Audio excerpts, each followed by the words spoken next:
বাংলাদেশ জাতীয়তাবাদী দল বিএনপির বর্ধিত সভা। বিএনপির সর্বশেষ বর্ধিত সভা অনুষ্ঠিত হয়েছিল 2018 সালের 4 ফেব্রুয়ারি।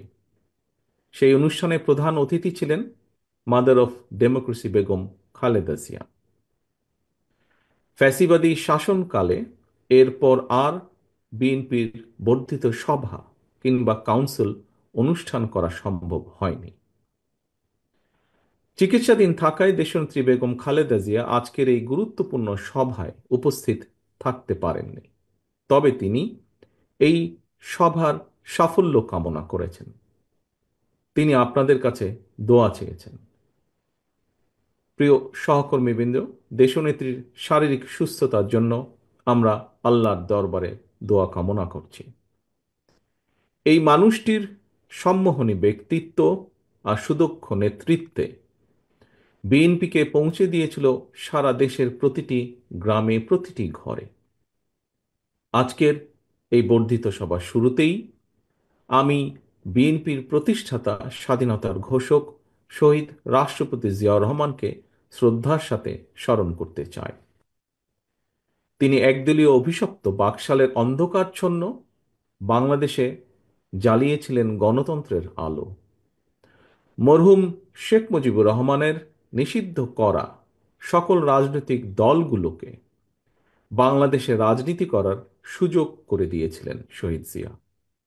জনগণের ভালোবাসায় ধন্য বিএনপির হাতে গণতন্ত্রের ঝান্ডা তুলে দিয়েছিলেন।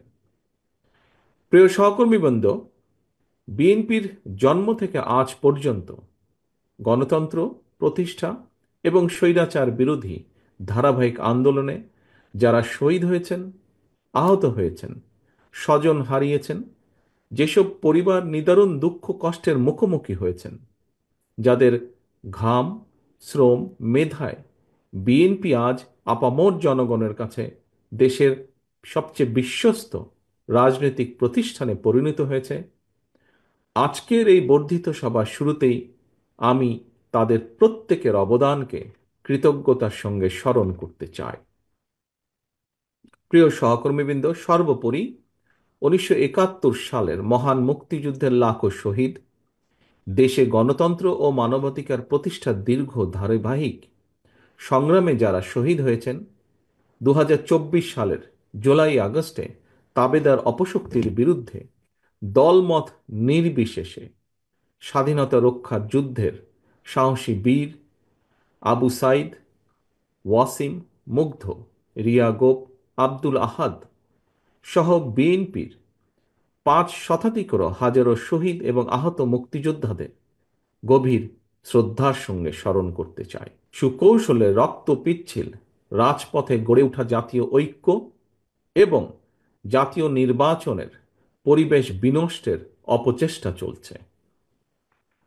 জাতীয় ঐক্য এবং জাতীয় নির্বাচনের পরিবেশ বিনষ্টের চক্রান্তের বিরুদ্ধে আমি আজ দেশের কৃষক, শ্রমিক জনতা, আলেম ওলেমা, পীর মাশায়েখ তথা সকল শ্রেণী পেশার মানুষকে, আপনারা আজ এখানে যারা উপস্থিত হয়েছেন, আপনাদের প্রত্যেকের মাধ্যমে তাদেরকে সতর্ক থাকার আহ্বান এবং অনুরোধ জানাই।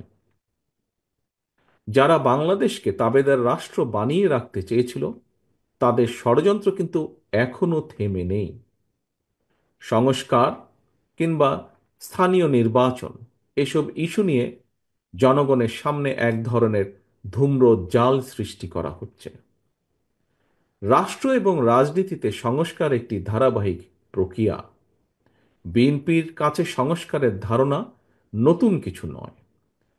সরকারে কিংবা বিরোধী দলে বিএনপি যখন যে অবস্থানেই দায়িত্ব পালন করেছে, জনগণের আকাঙ্ক্ষাকে ধারণ করে সময়ের পরিপ্রেক্ষিতে সব সময় রাষ্ট্র, সরকার ও রাজনীতিতে প্রয়োজনীয় সংস্কার করেছে বিএনপি এবং করার চেষ্টা অব্যাহত রেখেছে।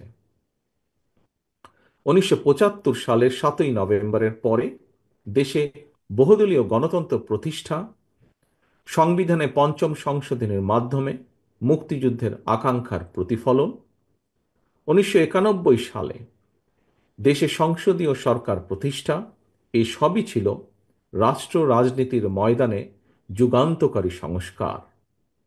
এছাড়াও বিভিন্ন মেয়াদে রাষ্ট্র পরিচালনার দায়িত্বে থাকাকালে বিএনপি সরকার স্কুল কলেজে বিনা বেতনে মেয়েদের শিক্ষার সুযোগ সৃষ্টি, রাষ্ট্র ও সমাজে মুক্তিযোদ্ধাদের যথাযথ মূল্যায়ন নিশ্চিত করতে মুক্তিযুদ্ধ মন্ত্রণালয় প্রতিষ্ঠা, বিশ্বের তথ্য প্রযুক্তির সঙ্গে তাল মিলিয়ে বাংলাদেশকে প্রস্তুত রাখতে বিজ্ঞান এবং তথ্য প্রযুক্তি বিষয়ক মন্ত্রণালয় প্রতিষ্ঠা, প্রবাসী বাংলাদেশিদের কল্যাণ নিশ্চিত করতে প্রবাসী কল্যাণ ও বৈদেশিক কর্মসংস্থান মন্ত্রণালয় প্রতিষ্ঠা, এগুলোই ছিল সবগুলোই ছিল রাষ্ট্র ও সরকারে কয়েকটি গুরুত্বপূর্ণ সংস্কার। প্রিয় সহকর্মীবৃন্দ, এই ধরনের আরো বহু সংস্কারের উদাহরণ আমরা উপস্থাপন করতে পারব। তবে ষড়যন্ত্রের পথ ধরে পলাতক গণহত্যাকারী স্বৈরাচার রাষ্ট্র ক্ষমতা দখলের পর সংস্কারের সকল পথ বন্ধ করে দেয়। বাংলাদেশকে চিরতরে তাবেদার রাষ্ট্রে পরিণত করে রাখতে গত ১.৫ দশকে দেশের শিক্ষা ব্যবস্থাকে প্রায় ধ্বংস করে দিয়েছিল, দেশের প্রতিরক্ষা ব্যবস্থাকেও নাজুক করে তুলেছিল, টাকা পাচার আর লুটপাট চালিয়ে দেশের অর্থনীতিকে ভঙ্গুর করে দিয়েছিল, অকার্যকর করে দেওয়া হয়েছিল দেশের সকল সাংবিধানিক এবং বিধিবদ্ধ প্রতিষ্ঠান, জনগণের ভোটের অধিকারকে হরণ করে জনগণকে রাজনৈতিকভাবে ক্ষমতাহীন করে দিয়ে দেশের স্বাধীনতা সার্বভৌমত্বকে বিপন্ন করে তুলেছিল। এমন পরিস্থিতিতে রাষ্ট্র, সরকার এবং রাজনীতির গুণগত পরিবর্তনের লক্ষ্যে mother of democracy Begum Khaleda Zia ২০১৭ সালে ভিশন 2030 দিয়েছিলেন। এরই ধারাবাহিকতায় ২০২২ সালে বিএনপি ২৭ দফা কর্মসূচি ঘোষণা করে। পরবর্তীতে গণতন্ত্রের পক্ষের রাজনৈতিক দলগুলোর সঙ্গে মত বিনিময়ের মাধ্যমে ঘোষণা করা হয় ৩১ দফা কর্মসূচি। এই ৩১ দফা নিয়ে বর্তমানে বিএনপির উদ্যোগে সারা দেশে চলছে জনগণের সঙ্গে সংলাপ। প্রিয় সহকর্মীবৃন্দ, রাষ্ট্র, সরকার, রাজনীতি এবং রাজনৈতিক দল মেরামতের জন্য ৩১টি হলেও এর চূড়ান্ত লক্ষ্য একটি, এবং সেটি হল একটি নিরাপদ, গণতান্ত্রিক, মানবিক বাংলাদেশ বিনির্মাণ। ঠিক তেমনি এর উদ্দেশ্য একটি, সেটি হল রাষ্ট্র ও সমাজে জনগণের রাজনৈতিক এবং অর্থনৈতিক ক্ষমতায়ন নিশ্চিত করা। এটি নিশ্চিত করা না গেলে স্বাধীনতা, সার্বভৌমত্ব, গণতন্ত্র, নিরাপত্তা, সমৃদ্ধি কোনোটি টেকসই হবে না। রাষ্ট্রের স্বাধীনতা এবং নিরাপত্তার জন্য জনগণের রাজনৈতিক ক্ষমতায়নের কোনোই বিকল্প নেই। রাষ্ট্র এবং সমাজে জনগণের রাজনৈতিক ক্ষমতায়ন নিশ্চিত করার পূর্ব শর্ত হল প্রতিটি নাগরিকের ভোট প্রয়োগের অধিকার বাস্তবায়ন, এবং এ লক্ষ্যেই একটি রাজনৈতিক দল হিসাবে বিএনপি বারবার জনগণের ভোটে জনগণের কাছে দায়বদ্ধ সরকার প্রতিষ্ঠা করার লক্ষ্যে জাতীয় নির্বাচনের দাবি জানায়। একজন রাজনৈতিক কর্মী হিসাবে আমি বিশ্বাস করি আজ এবং আগামী দিনের রাজনীতিতে বিএনপির এই ৩১ দফা হচ্ছে একটি বৈষম্যহীন গণতান্ত্রিক মানবিক বাংলাদেশ প্রতিষ্ঠার সনদ। তবে এই ৩১ দফাই শেষ কথা নয়। সময়ের প্রয়োজনে রাষ্ট্র, সরকার, রাজনীতি ও রাজনৈতিক দলের সংস্কারের জন্য এই ৩১ দফাতেও সংযোজন বিয়োজনের সুযোগ রয়েছে। এমনকি বিএনপির ৩১ দফার সঙ্গে বর্তমান অন্তর্বর্তীকালীন সরকারের সংস্কার প্রস্তাবের খুব বেশি ইস্যুতে মৌলিক বিরোধ নেই।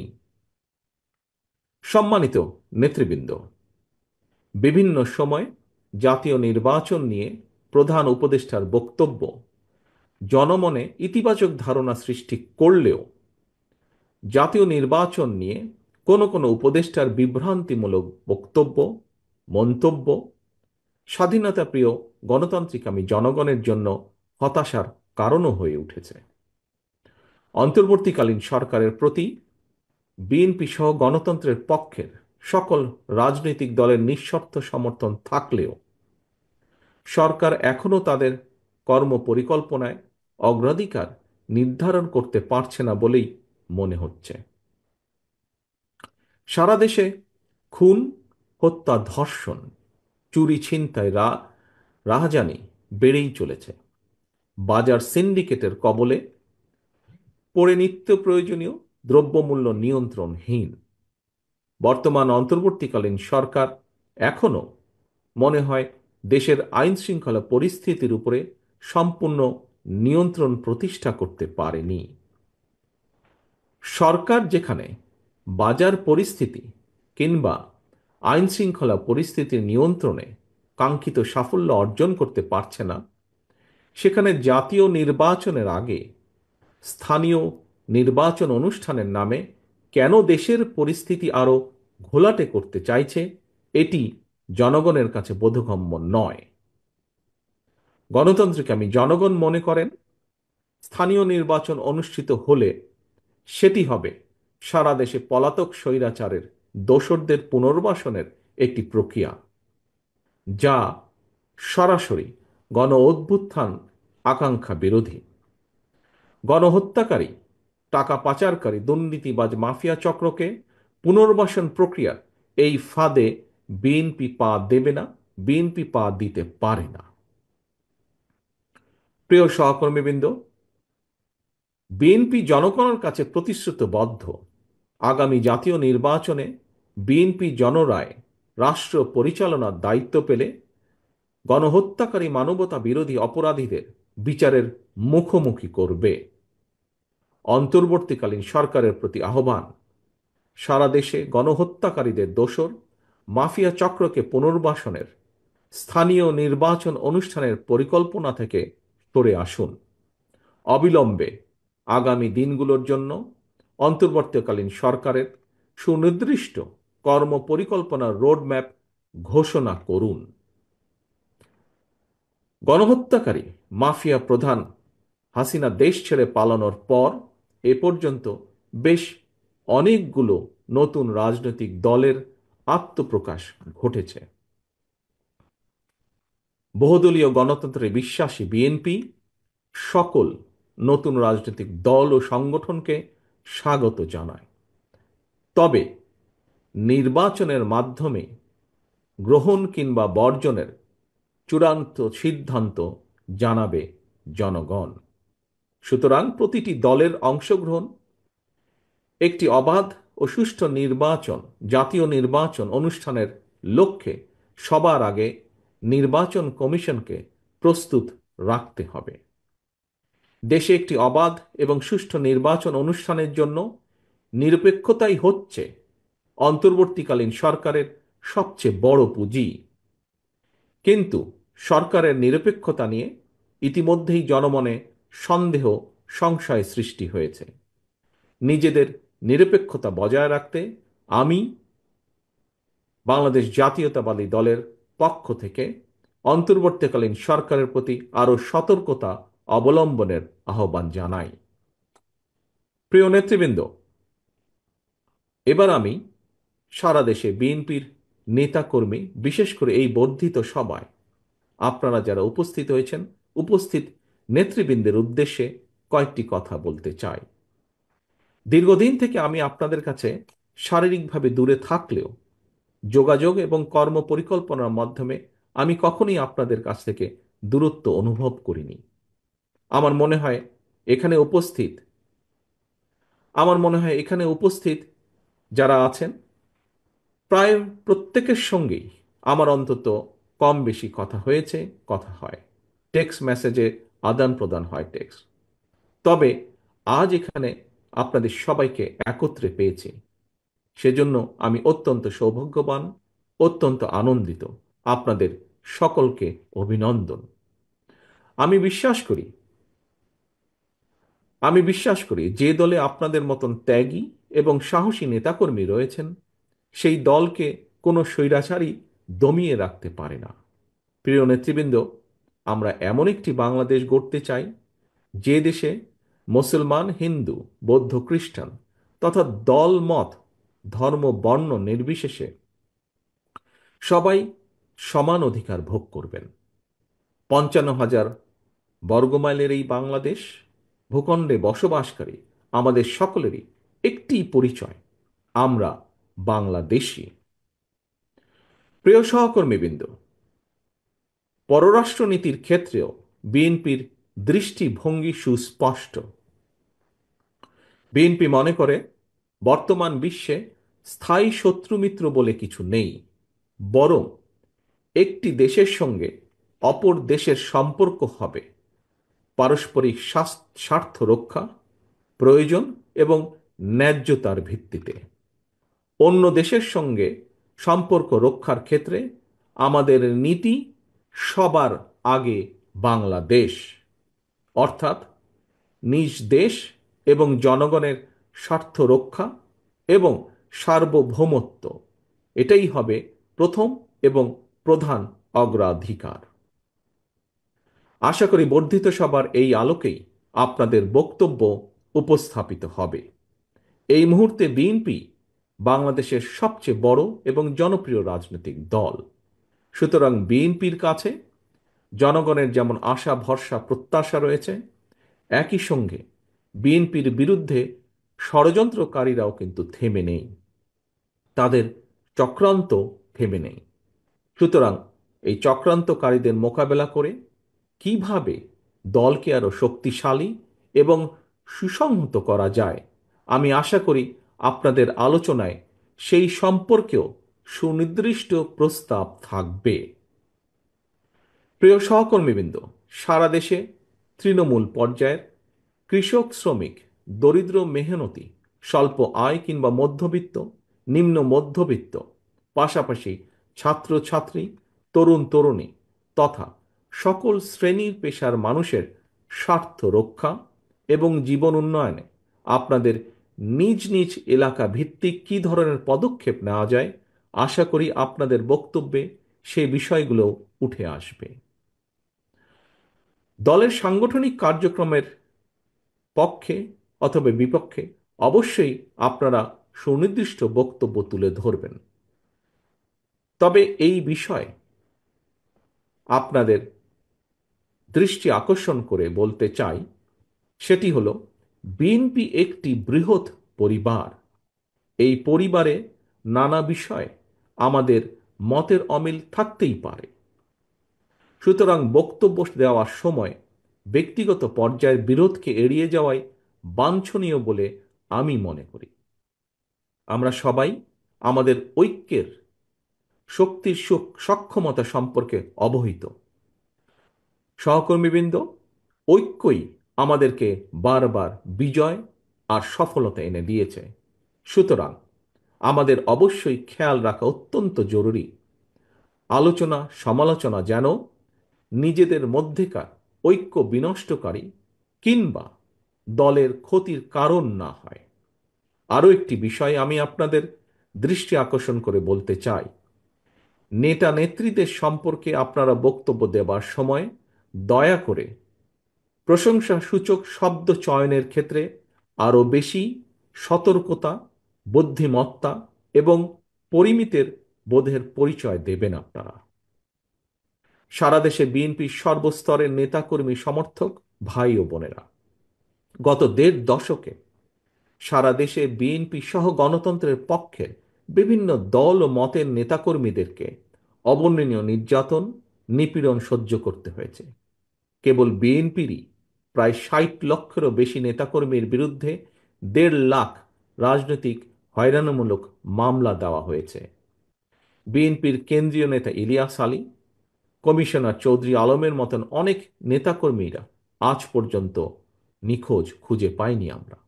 শুধুমাত্র বিএনপি করার অপরাধে হাজার হাজার নেতাকর্মী, সমর্থককে গুম, খুন, অপহরণ করা হয়েছে। তবুও বিএনপির নেতাকর্মীরা কেউ দল ছেড়ে যাননি, স্বৈরাচার সঙ্গে করেনি আপোষ। আপনাদের এই সৎসাহস এবং সততার কারণে বিএনপি আজ শুধু একটি সাধারণ রাজনৈতিক দলই নয়, বরং দেশের গণতান্ত্রিকামী স্বাধীনতাপ্রিয় জনগণ বিএনপিকে বাংলাদেশের স্বাধীনতা সার্বভৌমত্বের ভ্যানগার্ড হিসেবে বিশ্বাস করে। এটি একজন রাজনৈতিক কর্মীর জন্য নিঃসন্দেহে একটি বিরাট বড় প্রাপ্তি। এ কারণেই দলের সর্বস্তরের প্রতিটি নেতাকর্মীকে আরও বেশি দায়িত্বশীলতার পরিচয় দিতে হবে, আচরণে হতে হবে আরও বেশি সতর্ক এবং সংযত। তবে দেশের পরিবর্তিত পরিস্থিতিতে কোটি কোটি নেতাকর্মী সমর্থকদের এই বৃহৎ রাজনৈতিক দলের কোনো কোনো নেতাকর্মী হয়তো নিজের প্রতি সুবিচার করতে পারেননি। তাই আমি আপনাদেরকে আবারও বিএনপির প্রতিষ্ঠাতা, স্বাধীনতার ঘোষক শহীদ রাষ্ট্রপতি জিয়াউর রহমানের একটি বার্তা স্মরণ করিয়ে দিতে চাই। শহীদ জিয়া বলেছিলেন, ব্যক্তির চেয়ে দল বড়, দলের চেয়ে দেশ বড়। দলের প্রতি আপনাদের প্রতিটি নেতাকর্মীর দীর্ঘদিনের সীমাহীন ত্যাগ তিতিক্ষা আমি গভীরভাবে উপলব্ধি করি।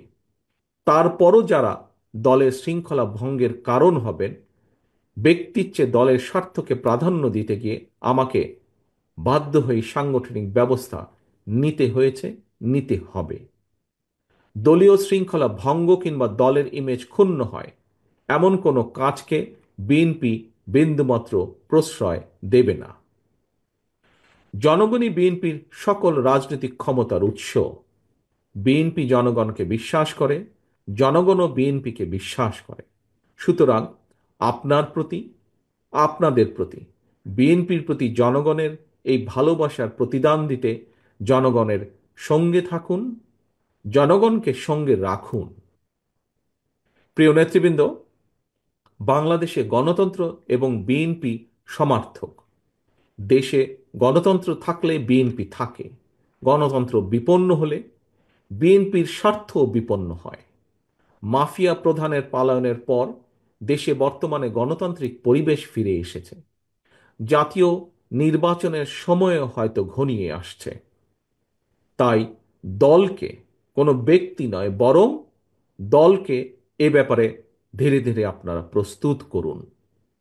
আমি দেশবাসীর উদ্দেশ্যে একটি বার্তা দিয়ে বলতে চাই, বিএনপি শুধুমাত্র আপনাদের ভোটের পুনরুদ্ধারই নয়, আপনার ভোটের প্রয়োগের অধিকার নিশ্চিত করতে চায়। আপনাদের সমর্থন পেলে বিএনপি এমন একটি সরকার প্রতিষ্ঠা করতে চায় যে সরকার আপনার কাছে, আপনাদের কাছে তথা দেশবাসীর কাছে জবাবদিহি করতে বাধ্য থাকবে। আমি জনগণের বাংলাদেশ জাতীয়তাবাদী দলের পক্ষ থেকে জনগণের সমর্থন চাই, চাই সকলের সহযোগিতা। প্রিয় নেতৃবৃন্দ, বর্ধিত সভার শুরুতেই বক্তব্য আর আমি বাড়াতে চাই না। বর্ধিত সভার শেষে আবারও আপনাদের সঙ্গে কথা হবে ইনশাল্লাহ। সারা দেশে বিএনপি এবং এর অঙ্গ ও সহযোগী সংগঠনের সর্বস্তরের নেতা কর্মী সমর্থক শুভাকাঙ্ক্ষীদের প্রতি আহ্বান, আপনারা শৃঙ্খলাবদ্ধ থাকুন। আপনারা যে কোনো মূল্যে ঐক্যকে ধরে রাখুন।